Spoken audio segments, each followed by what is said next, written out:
was reading this book and this passage really stood out to me, so I'm gonna read it. I feel so enormously much happier since I've been here. With you, she announced hardly more than a week after her arrival. It's because you're not trying to be happy or wondering why you should have been made unhappy, because you've stopped thinking in terms of happiness or unhappiness. That's the enormous stupidity of young people of this generation, Mrs. Quarles went on. They never think of life except in terms of happiness. How shall I have a good time? That's the question they ask.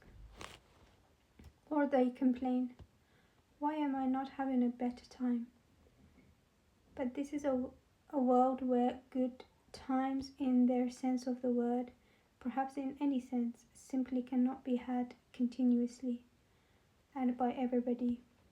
And even when they get their good times, it's inevitably a disappointment. For imagination is always brighter than reality. And after it's been had for a little, it becomes a bore. Everybody strains after happiness, and the result is that nobody's happy. It's because they are on the wrong road. The question they ought to be asking themselves isn't, why aren't we happy, and how shall we have a good time?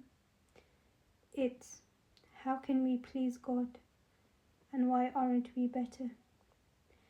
If people asked themselves those questions and answered them to the best of their ability in practice, they'd achieve happiness without ever thinking about it.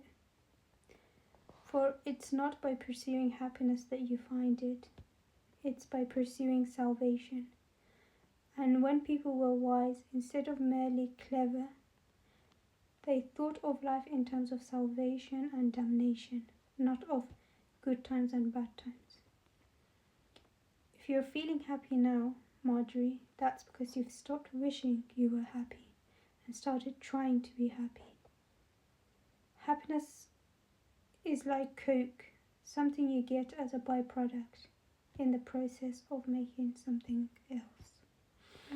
Something I would say that if you start on a sort of a self-help journey, just take caution that it doesn't make life worse for you, and that you don't become